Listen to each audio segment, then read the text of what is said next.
resumed operations.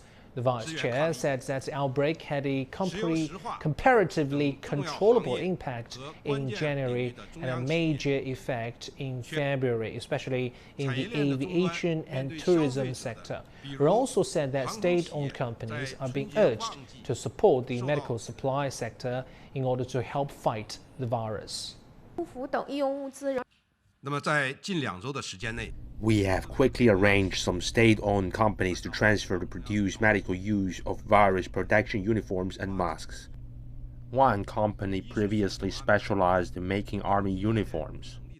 Now it is producing 1/3 of the virus protection uniforms in supply nationwide. China's oil giant Sinopec is now cooperating with their lower-reach companies that have the ability to produce masks to build 11 production lines. Sinopec provides a key raw material for them. State-owned companies have also taken advantage of their own purchasing platforms to buy virus protection units, masks, goggles, and gloves from overseas to donate to heavily hit Hubei province. Plus, state-owned companies have donated more than 2.5 billion yuan to the cause against the virus.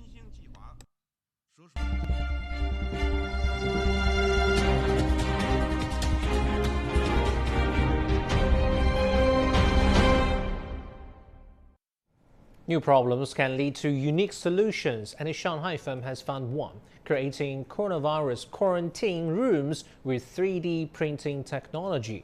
The company has made 15 rooms so far and donated them to a hospital in Xianning in Hubei province. Cheng Tong has the details. Winsong Building Technique Company says all their quarantine rooms were put into use last week. Each one measures 10 square meters, big enough for 2 beds. They meet required standards for heat preservation and isolation, and are designed to withstand strong winds and even earthquakes. The company says they are easy and cheap to make. A quarantine room can be printed in 2 hours, and one printing machine can produce 15 rooms a day. Its base cost is around 28,000 yuan.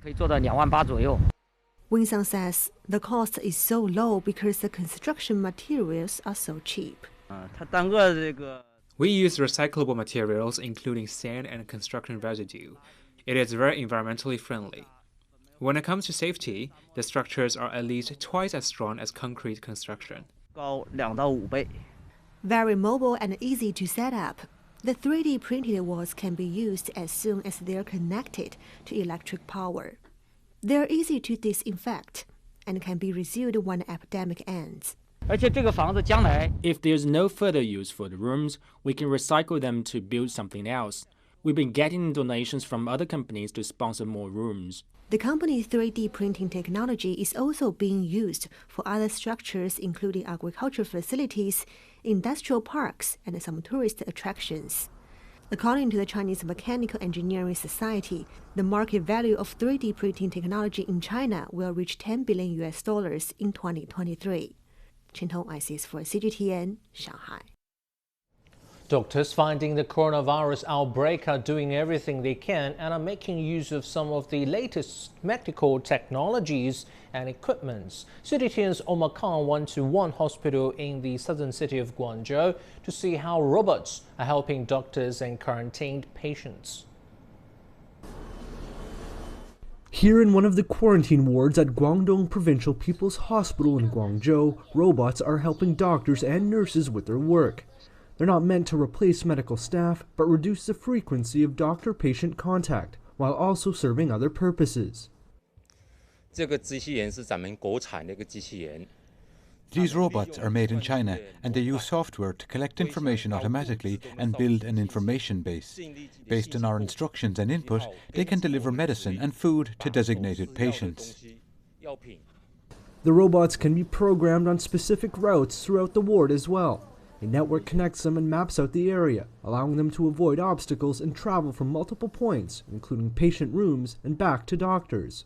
So just behind these two doors and looking through these tiny little windows, you can see one of the robots being used at this hospital. And over the past hour, we've seen them moving up and down the hallway. And what they can do is deliver medicine and collect certain things from the rooms of the patients. Now, One thing that is worth pointing out is these robots are not fully independent, not fully automatic, and they do require the care and the sort of maintenance provided by the medical staff here at the hospital. Automatic disinfection and purification can be done within the robot's carrying case. The outer shell is made of anti-corrosive material, allowing doctors to clean the robots with sprays and other disinfectants. In such a highly infectious environment, the robots help us deliver medicine, meals, quilts, and clothes. They also collect garbage and other items for disinfection, which reduces the chances of doctors getting sick. This helps us a lot. But like all technology, there is room for improvement, and no robot will fully replace the expertise, medical care, and know-how of a human doctor. Despite the robots being helpful, there's still room for improvement. If they could interact better with patients, recording their latest symptoms, that would be very useful. Automatic doors are also needed for robots to move freely. Of course, if they could move and work like real doctors throughout the treatment process, that would also be good. Omar Khan, CGTN, Guangzhou. The coronavirus outbreak has significantly increased the pressure on China's hospitals, as many other types of patients also need medical treatment during this period. That's especially true for those hospitals in smaller cities with limited medical resources. Many believe that technology might be able to ease the challenges. Let's take a look at how technology companies are exploring new business models to facilitate the sharing of knowledge among doctors treating patients in less advanced areas. Through the small room in Shanghai, a potentially life-saving live broadcast is being streamed between a local hospital in Hunan province and the Sun Yat-sen University Cancer Center in Guangzhou. Using a video meeting service provided by a company called Liang Yihui, specialists are helping a local doctor determine the best course of action for one of his breast cancer patients. In the past, I'd never participated in this kind of consultations among many doctors. It's good for the patient because it provides us with guidance when treating this type of illnesses. It also makes us more confident in our decisions when we're talking to the patients.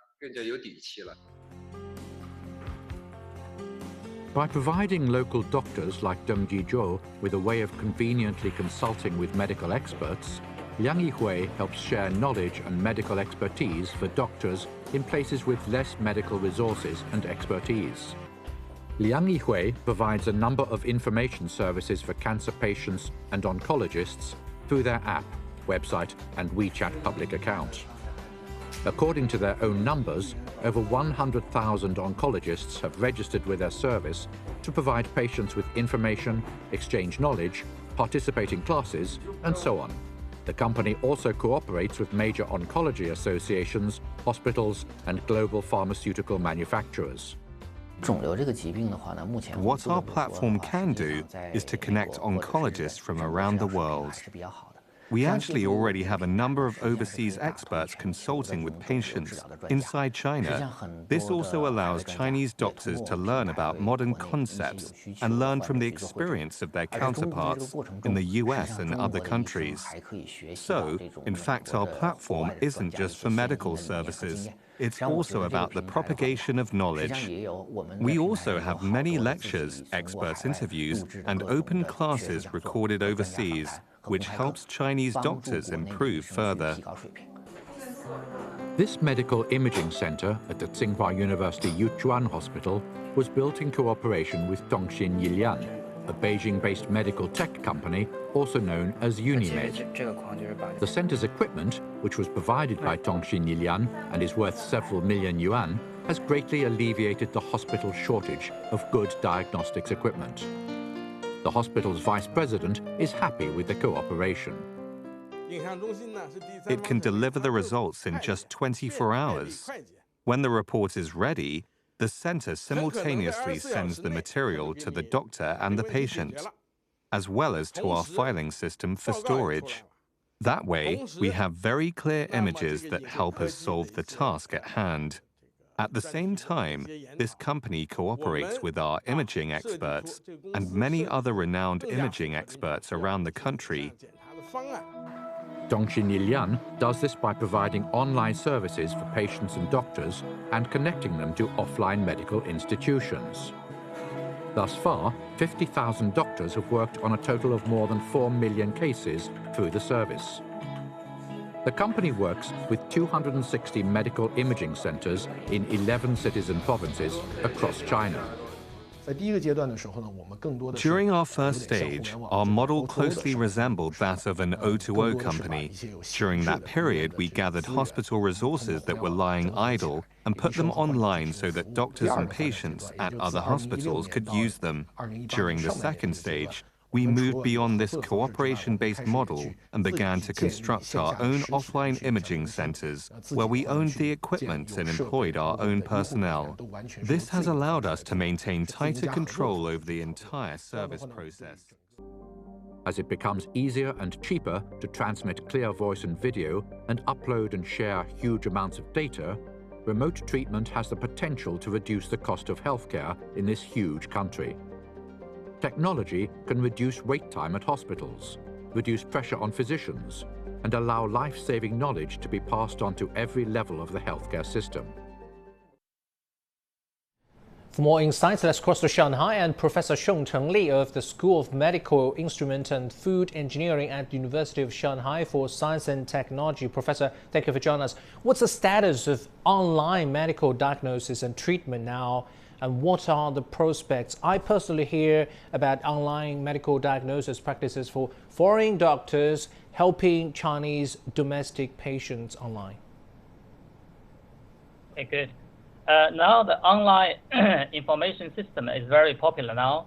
Online inquiry, online monitoring, online learning education system are very useful in the daily clinical practice. And for example, it's quite often to share information online, including medical imaging. It can help doctors to treat patients remotely and rapidly. But for talking about the diagnosis and the treatment, it will be more complex because it will involve legal and financial issues. At the moment, it is not very clear in the law side. It will take time to solve the responsibility, financial, and insurance issues. And I think before that, people are still willing to share the information, but they really want to see real doctors. Yeah. What kind of online medical technologies, other technologies, do you think can be applied during this particular period when we really need to control coronavirus outbreak? Well, actually, during this period, we are all stay at home. So the online shopping technology are vital to many people stay at home. And today our medical supply, food supplies are all coming from the online platform. And in terms of the medical technologies, the robotic technology and artificial intelligence, I can see there's a lot of applications during this coronavirus epidemic. For example, the medical robot can work in many hospitals in Wuhan, can work 24 hours a day, and it will reduce the chance of doctors and nurses to contact a patient. It will help to reduce the cross-infection. And I know there's some company in Shanghai has delivered their intelligent disinfecting robot to many hospitals in Wuhan and other provinces in China. Yeah, you mentioned using those robots and sometimes drones to deliver goods within medical areas when there's such a very tight quarantine to protect doctors and patients. Do you think it will be a very big growth or development prospect for such machines and technologies even after the outbreak has ended? I think this technology will be very useful now and after this epidemic. Okay, it seems we have a little bit of technical glitch there. I'm sure we've got most of the Professor Zhong Li's messages there. We'll continue our show. Local authorities across China are continuing to take measures to support the resumption of businesses idled by the coronavirus outbreak. My colleague Xia Cheng has a story. A railway station in southwestern China's city of Chengdu has introduced customized trains for returning migrant workers. There are also at least 10 temperature testing machines throughout the station. Some cities are even using chartered planes to pick up displaced workers. We will continue to use chartered planes, trains, or buses for orderly work resumption. It's faster now for a biotech firm in the southwestern city of Nanning to alter its business license as it plans to use equipment in place to produce disinfectants. The Nanning government has speeded up the approval process, and it now only takes 2 hours to get a new business license.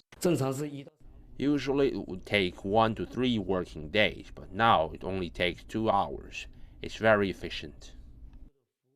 Meanwhile, over 90% of the companies in Beijing's central business district have resumed usual operations. The management committee there says it has been working with local government and enterprises to return businesses in the CBD to normal. Based on the characteristics of the CBD, the management committee announced 18 measures to guarantee enterprises can resume normal work. In Jiangsu province, Xuzhou Construction Machinery Group successfully issued the province's first epidemic prevention debt with government support and raised 300 million yuan. Meanwhile, the Shanghai government has used big data to source suppliers for manufacturers. Xia Cheng, CGTN. This is Global Business. Coming up next. Alibaba's Hong Kong shares are not available for mainland investors under the current trade connection program between the mainland and Hong Kong.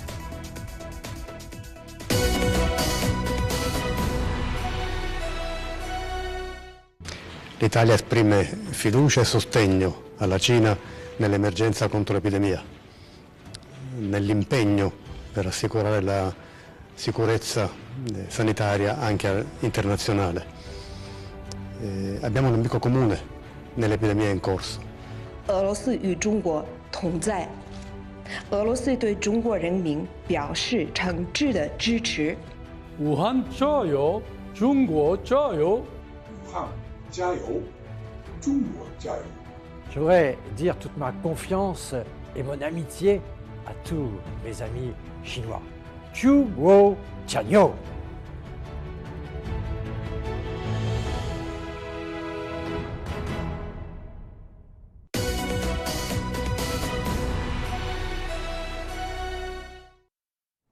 The latest list of stock eligible to trade on the Hong Kong Stock Connect program has been announced, and as expected, China's e-commerce giant Alibaba Group was not included. That's despite the company's secondary listing on the Hong Kong Bourse in November. The decision dashed the hopes of legions of mainland investors hoping to trade the stock, and who must now wait for some regulatory issues to be resolved. Our reporter Yu Wen explains. Alibaba's current valuation in Hong Kong is some 4.6 trillion Hong Kong dollars. But given that the company's main listing is in New York, it is subject to the supervision of the New York Stock Exchange. As such, its listing reviews and information disclosure are significantly different from other firms in the Stock Connect program. There are other regulatory concerns as well. Because of the accounting system when it comes to reporting the company earnings. So this company still probably can use the US or Europeans accounting rules to report their earnings and consider as the delisting risk because of the procedures for this type of the companies to delist from Hong Kong if they want. The procedure is much easier and simpler compared to other companies. Alibaba's listing in Hong Kong was the biggest the special administrative region has seen in almost a decade, and it's gained around 23% in value since then. Analysts say, therefore, that it's not Alibaba that wants approval to trade on the Stock Connect. For the company itself, that would be just a bonus. It won't have much effect on the company's fundamentals or its investment value in the longer term, and it doesn't have much effect on Hong Kong's capital market one way or the other either. For Chinese mainland investors, however, it is a big deal. The Stock Connect program has become a major way for mainland investors to diversify their portfolios, and they make up the largest proportion of investors in the Stock Connect schemes. Data from China Merchant Securities show that the transaction volume of mainland investors trading Hong Kong stocks via the Shanghai Hong Kong and Shenzhen Hong Kong Connects came to 750 billion yuan in 2018, and the amount is more than 1 trillion yuan as of now. And many of them are looking forward to trading Alibaba shares as well. Other than the Stock Connect programs, investors can also purchase fund products or trade on the Hong Kong exchange directly. But it's difficult to get much return from fund products, and the investment procedures aren't transparent enough. For direct investments, the transaction fees are higher than that of the Stock Connect programs, and so they involve foreign exchange risk. All of these problems could be avoided if only local investors could deal directly in Alibaba's Hong Kong shares on the Stock Connect. Hong Kong's exchange has proposed to the Chinese Securities Regulatory Commission changes to the Stock Connect rules that will allow this to happen, and is now waiting for a reply from Beijing. Chinese mainland regulators have shown willingness to relax similar regulations in the past. Last year, for the first time, China greenlit smartphone maker Xiaomi and food delivery giant Meituan Dianping, both mainland firms with a primary listing in Hong Kong and weighted voting rights, for entry into the Stock Connect program. UNICS for CGTN, Shanghai.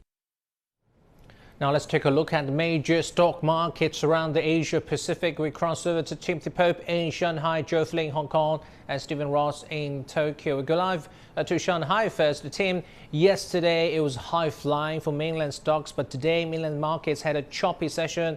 Take us through the trading action.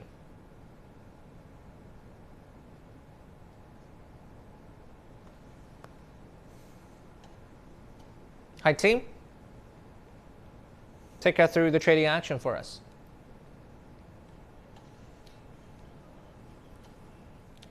Okay, let's get to Hong Kong. Joe, why don't you tell us about the updates in the Hong Kong markets today? Yeah, well, it was a difficult session for Hong Kong investors. Clearly, many are convinced here that the risk from the coronavirus outbreak hasn't been fully priced in offshore. 49 out of the 50 Hang Seng Index components were down today, dragging the benchmark 1.5% lower for the day. On the back of that WTO warning we had overnight, we've also been seeing earnings impacted heavily in Hong Kong today. Of course, HSBC was in the spotlight. That was thanks to it flagging a 33% fall in its profits. That was partly down, of course, to one-off costs in its Europe business, but the impact of that will be global. Some 35,000 jobs are expected to be cut. HSB shares in Hong Kong were down 2.8% for the session. Hang Seng Bank, meanwhile, reported a better 2019. Profits were up 3%, but it also flagged risks in Hong Kong and in China for the rest of the year.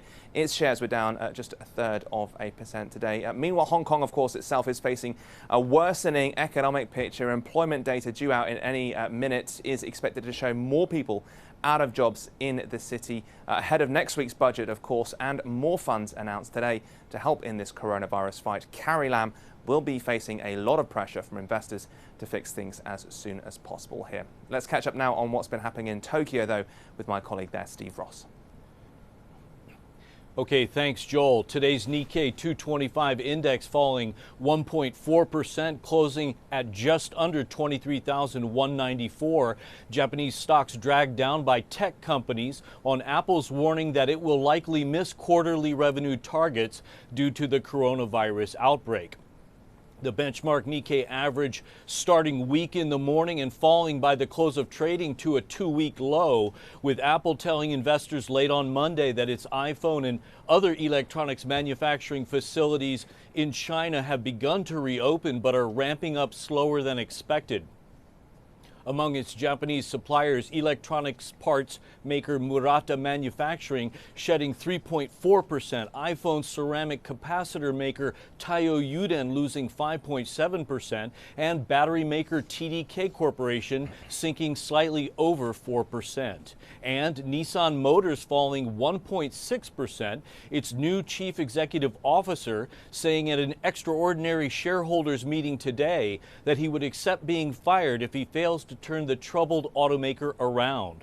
For now, that's it from me and the rest of the Asia team. Back to you in Beijing. Thank you so much, Stephen Ross and Joe Fling for us. We're trying to connect to Kim, of course, in the next few hours. Okay, now we have officials in China's southern Guangdong province briefing the media on the latest concerning the coronavirus outbreak in that region. Is development at the entire province. We've been putting much effort in terms of technological development, and our priority is the development and research of vaccine. So there are different paths to the research of such vaccines. So basically we chose 3 paths. First is to select the virus carriers, because this is an important experience that we drew from the 2003 SARS epidemic. After SARS, and the work laid, the foundation laid at the time, we can expedite the research process. On the 5th of February, we have established the DNA framework and have successfully expressed the antibody protein and have selected strains of vaccines, and we will begin the animal test on February the 28th. And second is mRNA vaccine. There are different teams in China that are doing that. And so far, by February the 2nd, we have finished the compilation of mRNA 1 grams vaccine. And the animal test has proved that antibody can be triggered through the injection of mRNA vaccine in mice. And third is the reorganized protein vaccine. On the 17th of February, that is yesterday, we have successfully developed the first generation of vaccine, and we are preparing for the second generation of reorganized protein vaccine. So that is our path of development, and we're working closely between the departments. We follow the scientific principle as well as the medical principles of developing and research the vaccines. The vaccine might not be in time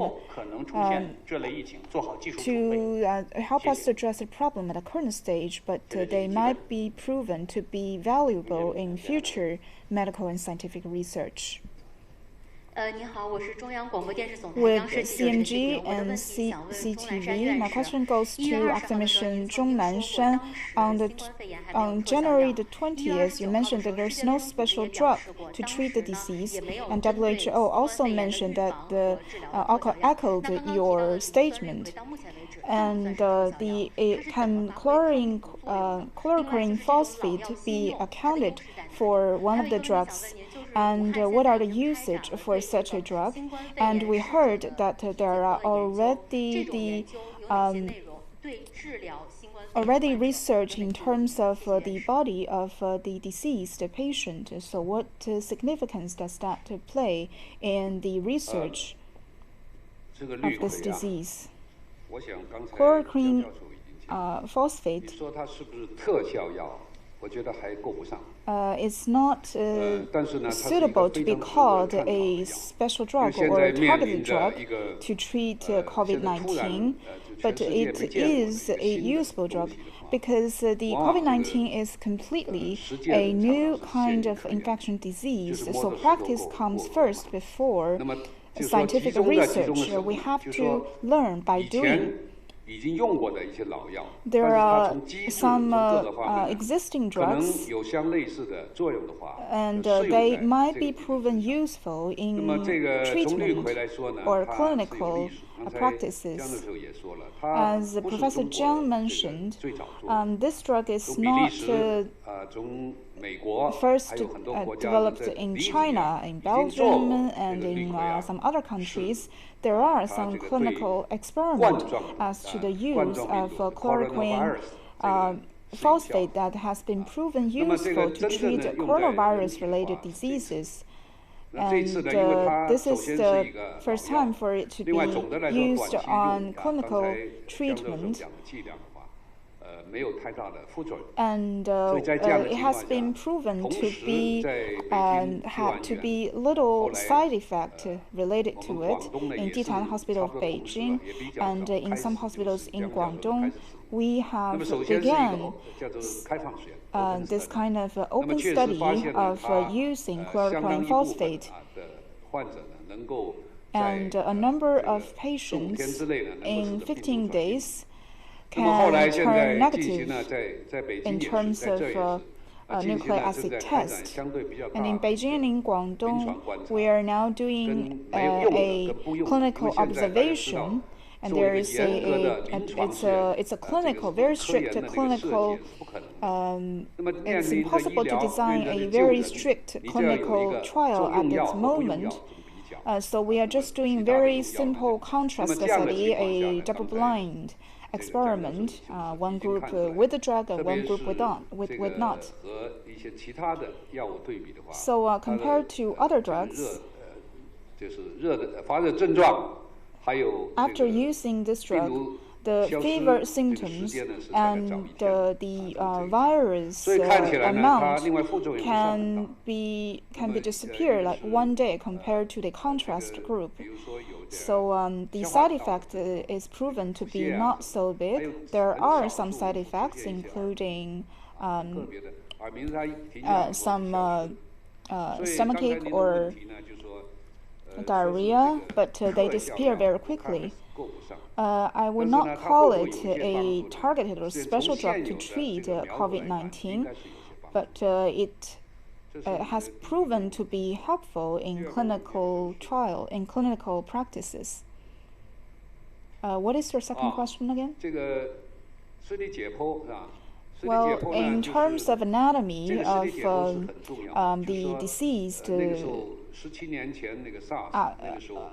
because of COVID-19, it is very important study because we did similar anatomy of the body during SARS, and to check out the pathogen of this disease, especially that of the lung. We also discussed with Wuhan colleagues, and they say that they will have to wait the official report to come out.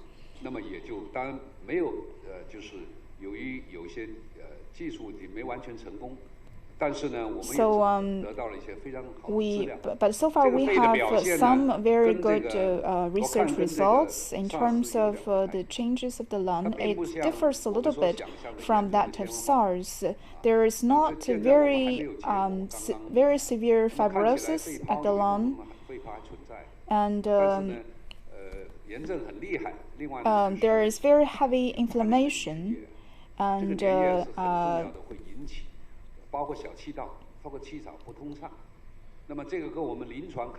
some jam in terms of the respiratory tract, as well as the mucus existing at the lung. This kind of symptom will exist after the using of ventilation, and it might affect the lung environment of the patient. So there is a large amount of mucus in lung, and there are some abnormal expression. So we are still waiting for the last results to come out, and we are expecting that the anatomy of the bodies can give us more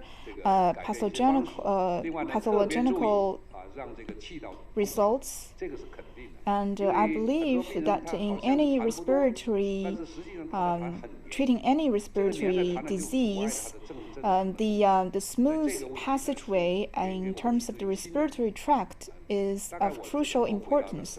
You cannot let the mucus to get in the way of these tracts. That's one of the basic. That's Mr. Zhong Nanshan, head of National Health Commission's team investigating the novel coronavirus outbreak, answering questions from CGTN reporters talking about their testing the new medicines on the coronavirus patients, and seems they have not yet found a specific medicine yet. Now let's take a look at headlines from the business world. Singapore's finance minister said about an hour ago that his country will set aside an additional 800 million Singaporean dollars to fight the coronavirus outbreak in the country. South Korea's cabinet on Tuesday approved emergency funds of 104 billion won, or $88 million to help contain the spread of the coronavirus in the country. And China said Tuesday it would accept applications for new tariff exemptions for 696 products imported from the United States. It's a third and a most substantial exemption by China since the start of the China-US trade spat. This is Global Business. Coming up next. The virus outbreak is disrupting supply chains in Latin America, where China is the second largest trading partner.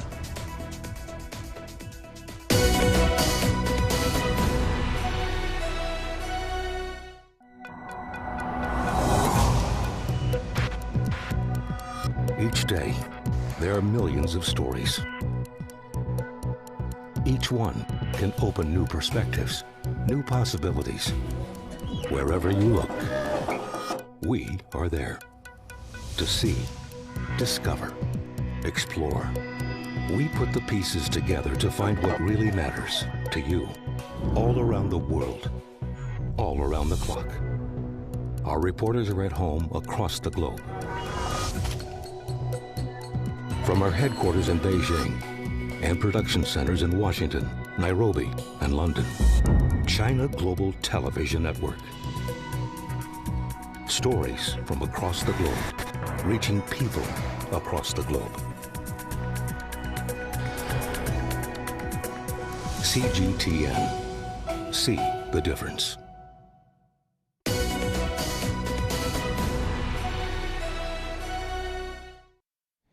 In other developments related to the coronavirus outbreak, U.S. passengers who were evacuated from a Japanese cruise ship have arrived home, where they face additional quarantine. CGTN's Mark New has the latest. More than 300 Americans have arrived home. Some of them arrived about 90 minutes north of where I am right now at Travis Air Force Base, and others arrived at Lackland Air Force Base in Texas. But while they were in Japan, first they were taken from the ship and put on buses where they apparently had to sit for hours. It was reported that during that time, health officials learned of positive test results for novel coronavirus of 14 Americans on that bus, but they were not showing symptoms. So a last-minute decision was made to allow them to board the flight. But they had to be put in a special containment area that isolated them from other passengers. The actual planes were converted 747 cargo planes, so there are makeshift bathrooms and temporary seats. Not an easy decision, and not a very comfortable decision for them to make. Now that they've arrived in the U.S., they must undergo 14 more days of containment at military bases, meaning they will have spent about a month being quarantined. Now, there's a lot of frustration and confusion having to make the decision to leave. One passenger has said she received over a dozen emails saying they were not going to be quarantined, and in the end, she had to be quarantined. Some passengers were relieved to be back on U.S. soil, while others chose to remain in Japan. Some passengers were fearful that they'd have to be lumped together with other passengers that were possibly infected. One Sacramento couple said that that U.S. officials were surprised by their decision to stay in Japan. They said they'd rather take their chances in Japan and deal with the consequences there. So some difficult and trying decisions being made over safety and security. Mark New, CGTN, Sunnyvale, California. As China tries to find a way to curtail the coronavirus outbreak, the infection rate outside the country is just a fraction of the total. But the impact on global supply chains could be much greater, particularly in Latin America, where China is the second largest trading partner. CGTN's Dan Collins has more from Lima, Peru. The impact of the novel coronavirus is having a ripple effect on the economy in Latin America. Take a look at Chile, which sells about a third of its exports to China. Chile leads the world in copper mine production. Large shipments to China are being disrupted because of the virus. Meanwhile, perishable products have taken a much bigger hit, according to a law firm that represents fruit exporters. There are two principal problems. The transportation of the product and the delays, on taking it from the exporter to the final consumer, and the low prices of those products in the market. About 20% of fruit imports, particularly cherries and grapes, popular for Chinese New Year celebrations, were held up. China's growing demand has made it a crucial market for Chile and Peru in recent years. Here in Peru, there's still optimism that it can escape the worst of the commercial fallout caused by the coronavirus. But it too has a burgeoning fresh produce sector, and avocados in particular are due for export to China beginning next month. Peru exported more than $260 million of fresh produce to China in 2019, mostly grapes, then blueberries, but also some $34 million worth of avocados. Luckily for Peru, China imported most of its grapes last year. Even so, internal demand in China has dropped by half since the outbreak.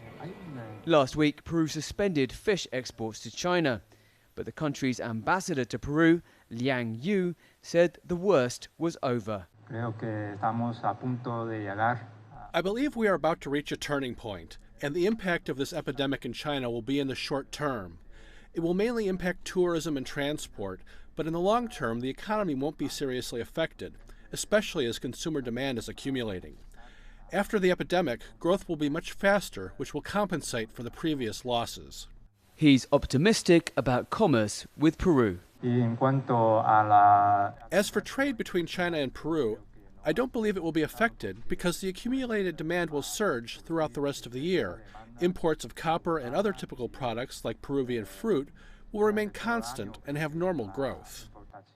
But experts don't believe that Peru and other Latin American economies are out of danger yet. Peru is principally a mining country and the biggest copper producer after Chile and China. What happens in China affects not just the quantity of mineral or fish products it imports, but also the prices, because when the Chinese buying is reduced, the prices drop. So that is a major problem for Peru, as some 90 to 95% of its exports are minerals. For Peru, Uruguay, Chile and Brazil, China is their top importer. But the Asian giant is also a huge investor across the region. That investment is bound to slow, say experts, amid the uncertainty around the coronavirus. And after a year of slow growth in the region, economic forecasts have been trimmed further. Dan Collins, CGTN, Lima. So how exactly could an epidemic from China affect economies globally, and how big of a price would China pay for the outbreak this time? Sarah Su, the CEO of China's Rising Capital Forecast, explains. A lot of economists are projecting that China will experience a decline in its first quarter GDP, which also happened during the SARS outbreak. Right now, we see a slowdown in manufacturing due to manufacturing plant temporary closings, as well as people staying indoors and not going out and shopping as much. So there's been a decline in retail expenditures. So economists generally have projected that it could take 0.1% off the quarterly GDP up to several tenths of a percentage point. It's not really clear what exactly is going to happen. I would say it's unlikely that it would be more than 1%. Down the line, what's going to happen really depends on whether they can really get this under control, whether the virus stops spreading, whether people stop passing away from the virus. So there are, lots of different types of effects. You can have direct effects like the slowdown in retail spending, slowdown in travel, and then you have more indirect effects like hits to the supply chain that affect other countries as well. So Japan has experienced some slowdown, deterioration in manufacturing, in part due to this virus, because China is a crucial part of many of its supply chains. And so we're seeing lots of ricochet effects all over the global economy. We've heard about effects in Latin America where there are fewer commodity exports from countries like Chile and Uruguay and Peru to China, and these are countries that are heavily dependent on commodity exports. China is known as the processing center of Asia. It's really the main place where inputs come in and are processed, put together, and then re-exported out. So China is kind of like the stopping place for a lot of these different countries that supply inputs. And so that's really going to slow manufacturing for not just China, but for the whole region. This is Global Business. We have more stories coming next. France's high-end fashion has taken a huge toll to a... And for going forward, we will also enlarge our clinical trial to a larger population. For the patients, right now, this is the outbreak prevention and control medicine for patients with severe or critical conditions. So this is the thing I would like to highlight. I would also like to add on, talking about a Western medicine, and you found the lymphocyte improved.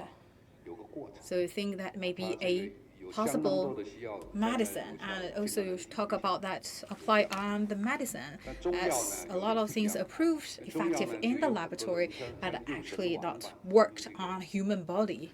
We talk about the Liu Shenwen or the other TCMs. Actually, we had a lot mentioned here, or Lianhua Qingwen, the TCM oral remedy, or the injections. So this is something quite mature in the clinical practice. And on top of that, we also do the tests in the laboratory and also tests on animals. We talk about if that shows that we have less virus entering into the cells or the cellulars, or talk about that we'll also have less the inflammatory symptoms. Then I believe that can provide some hint or ground for us to find effective medicines to cure NCP. I attach great importance on TCM in laboratory and how TCM can play a role to cure patients, whether it can kill the virus or it can do the inhibitor to prevent the virus entering into the cellular level. If we can find some proves that we believe we can let TCM to cure our patients, especially at the early or middle stage of the disease. Thank you. With CGTN. My question also goes to academician Zhong Nanshan. In Wuhan, actually, right now we're using the plasma of cured patients to treat the patients in severe cases. And we also right now have seen some progress. How you evaluate, or what's your take on this therapy? Thank you. Talking about the plasma of cured patients, we in 2005 already used this. That's H5N1. We work with Shenzhen Renmin Hospital, so that's an infectious disease hospital back then. So we talk about H5N1 enjoys quite high fatality rate, which was 40%. So it's a miracle that a patient actually lowered the temperature and cured 3 days after they received the plasma. This is only one single case, but actually the global community attached great importance to this case and also covered in the media. We talk about H1N1, that's 2009, and our Hong Kong colleagues also conduct the same therapy. So that's use plasma of cured patients with H1N1, and they also do a comparison. So the big differences in fatality rate. So this is a quite huge differences from a statistic perspective. I cannot give you quite a clear number, but that's a 30% versus 10%, something in this such numbers. In Guangdong province,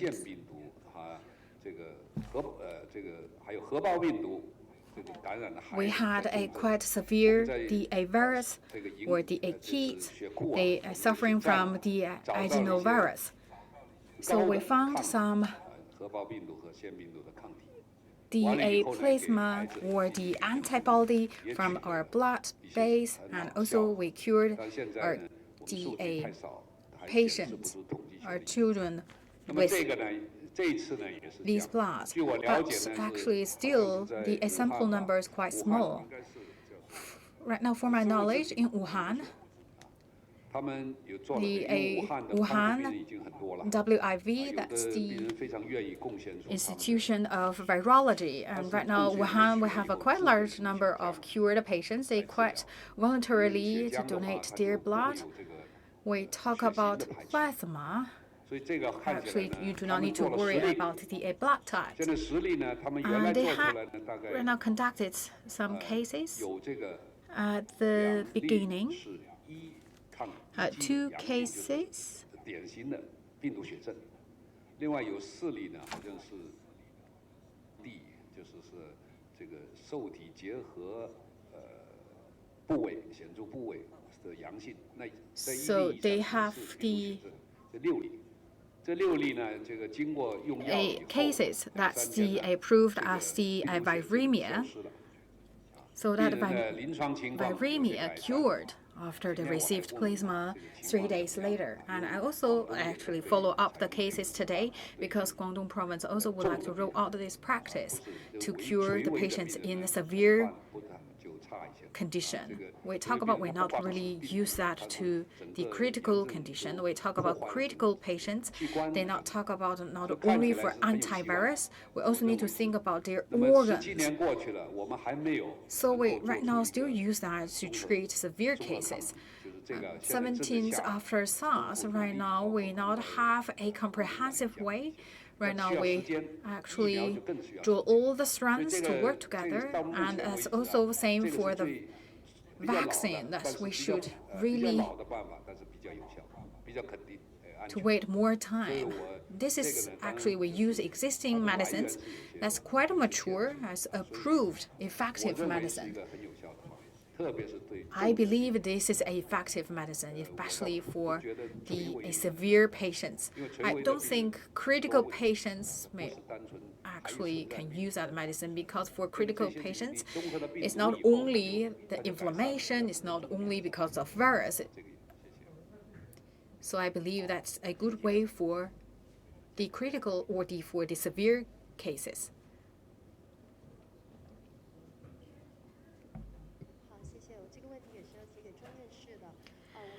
My question also goes to Academician Zhong. Right now, for severe cases, the cure rate and also nosocomial infectious management are the 2 key challenges. My question is, what's the cure rate of the patients in severe symptoms, and what's the good therapies, and what's the way we also conduct to prevent the nosocomial infections? I just give you a rough number. 85% of patients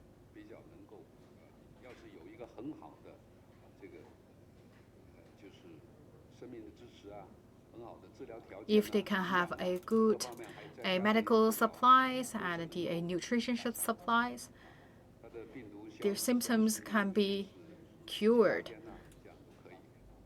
It may take 7 to 8 days to kill the virus. Small number, that's say 5% of the critical condition patients may also, in this case, actually I can tell right now we not have a lot of the patients cured from the critical condition. But we talk about the patients in ICU, right now can back to the normal wards. As the ratio is 50%, which means 50% of patients in ICU and can now transfer to the normal wards. Look at our daily reports. Today, the fatality rate is around 2.5%, right? Am I right? So we talk about patients with severe condition. So my observation is that talk about the patients. They should actually right now we're also doing we'll try the different ways to find the effective medicine. And also a journalist asked me whether we have the most effective medicine. My answer is not yet. But we talk about before the epidemic of other disease, the fatality rate is 3%. It's quite low. Right now we talk about the fatality rate of NCP is just 2.5%. We talk about the coronavirus. One is SARS, the second is MERS, and the third one is COVID-19. They are all under the umbrella of coronavirus, which means we should attach great importance on coronavirus because it has really strong communicability. So we look at among all these three diseases, NCP with the lowest mortality rate because the majority right now in Wuhan. We talk about why it's in Wuhan. Right now, my conclusion is we do a comparison between the patients in Wuhan and patients outside of Wuhan. Actually, there is no big differences. We talk about actually why the mortality rate is so high in Wuhan because a disease or epidemic happened in a sudden, so Wuhan was not ready. So actually, we follow the patients to look at their respiratory tract condition. If we give the patient really good medical support, look at our ward. If you give them really good life support, you can see actually the number of virus lowering. So, which means the disease can be cured. I cannot give you 100% confirmed answer, but as long as you give them enough life support, number of virus will for sure decrease. This is our observation. You talk about right now we have any most effective cases. Right now we have some candidates, but not matured yet. You also ask about the nosocomial infection management. That's also very important. In Wuhan, right now, of course, the situation is much improved. But we talk about the earlier time, the hospital actually the place for infection. It's not the public area, it's not in people's home.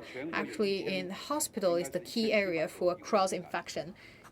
We talk about around China, around 1,700 medics have been contracted to the virus, not because we did a poor job in nosocomial management. And right now we can see the job is quite improved, and also you can see we have quite a few cases happening in Guangdong. And we talk about in hospitals, of course, you should protect yourself, to wash your hand oftenly, wear masks, and also in your home as well as in the hospitals. We talk about we should have the sewer in your home should be unimpeded and also in good hygiene. And we talk about actually think about the learning before back in 2003 in Hong Kong, the Amoy Park or the Amoy Garden in Hong Kong that's in one building because their sewage or because of the feces that actually brought the virus through gas or through the air, actually brought from the people's feces, because right now we already actually found a strain of virus from people's feces. So that is why we talk about the drainage, we talk about the sewer, we talk about the in your washroom, make sure your sewer is working and in a very hygiene way. We talk about actually it's not because people eat something and swallow it in their digestive system. We talk about actually through the air. That's maybe you can call it aerosol. I believe this is the most reliable understanding of the transmission of NCP. And right now, I also mentioned one more thing is the fever clinic. So we have the reception desk. Actually, they have a very special the airflow equipment, so that help the patients and doctors separated. So the patient with fever, they're talking or they're breathing.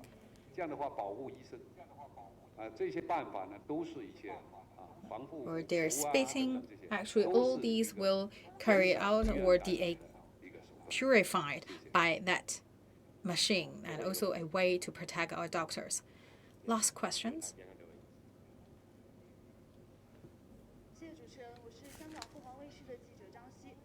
Phoenix TV. My question to Mr. Wang Ruijun.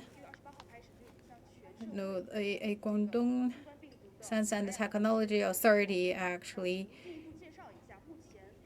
to mobilize the available equipment or medicines to cure NCP. We talk about actually the companies make a great contribution in R&D. So any other policies to support these group of companies? I believe from the academician Zhong Nanshan's answers, the people in Guangdong work really hard, led by academician Zhong Nanshan. We have already put in place a group of projects to curb the spread of the virus. And we also, actually within 10 days, we received 2,000 projects regarding the R&D of virus, the kits, reagent, disinfectant equipment, robots, AI, artificial intelligence.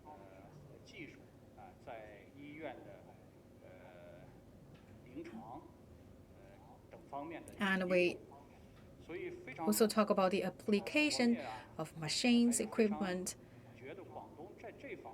and the clinic. We receive a lot of really good projects. We believe in Guangdong we had enormous assets in Guangdong in terms of science and technology. And actually, Guangdong also worked very closely with Hong Kong SAR and Macau SAR. Some of the high-tech companies, we also had the cooperation with them, and we also jointly initiated some cooperation. So we also initiate an emergency response system to find the effective projects with right conditions. And we also work with Guangdong, Shenzhen, and other places to give a joint support in terms of science and technology capability building. In order to do a better job, last week on February 14th, we also released a document and measures in this regard. So we have 17 measures in place to give our support in science and technology research and development. So when we started all these projects, at the same time, we also put emphasis on the scientific reform. For example, we talk about the fund for the projects. We encourage our key platforms like the provincial laboratories so they can actually leverage their supercomputing capability or the equipment in the laboratory as open or available resources for the public, for the projects. And we also have the provincial level projects. So we have the set of reforms in place to play a leading role to speed up the project's rollout.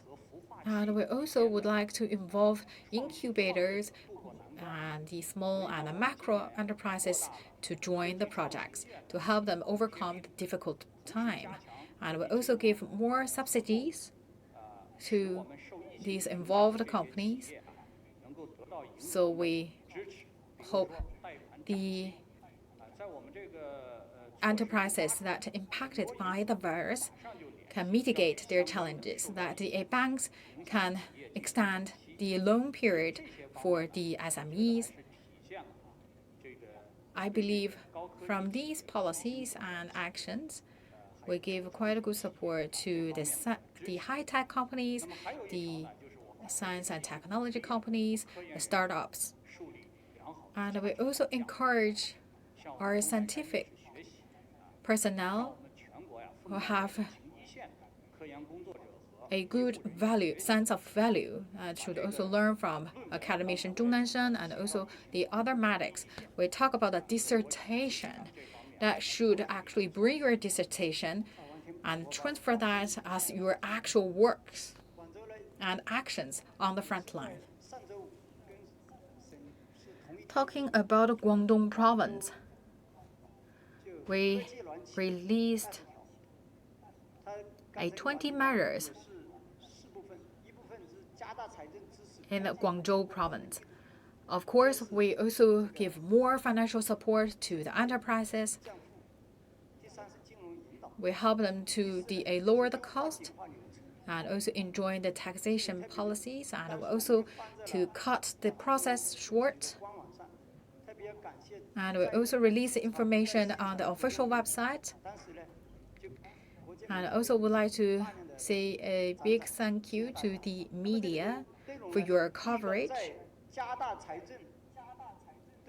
We talk about we will tighten our efforts to give more the support from the budget. So from the provincial level to the city level to the township level, actually that's together granted 100 million RMB to the enterprises. And we encourage the institutions, the enterprises, high-tech companies, the teams, like the team led by academician Zhong Nanshan. And we also have the other team that's led by the academician of the Chinese Academy of Science or Chinese Academy of Engineering. We also talk about provincial level laboratories, the science and technology institutions at the provincial levels work with enterprises to find a way to cure the disease. And we talk about we also lower the cost. We talk about incubators, we talk about small and macro enterprises. We help them to deal with the difficulties. And we also, before actually give a budget to the enterprises, in a 1-year period. Right now, our way is we give all the earmarked funds to the enterprises before June. And we also pre-allocate the subsidies, allowance to the enterprises. We talk about the Science and Technology Board, A-share board, and also we give more support to the Science and Technology Insurance, and make people can get the claim of the 1.9 billion RMB. And for the small and macro enterprises, if they can not apply loans, they also can get around 20 million fund support.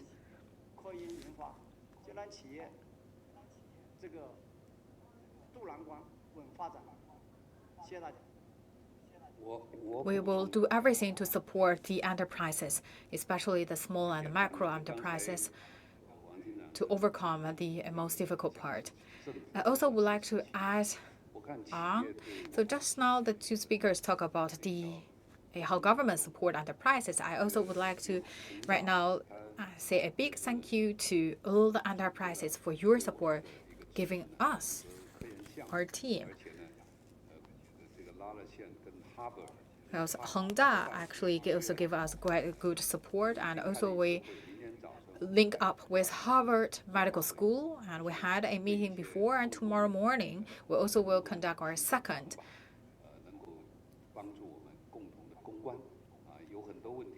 medical consultation meetings.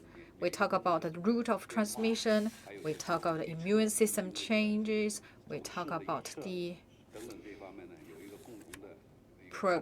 prognosis of the disease, and we had quite a good discussion with Harvard Medical Schools, and Tencent gave us a great support as well.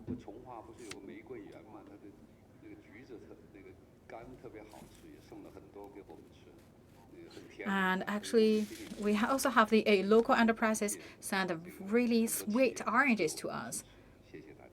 And thank you, everyone. Thank you for your support.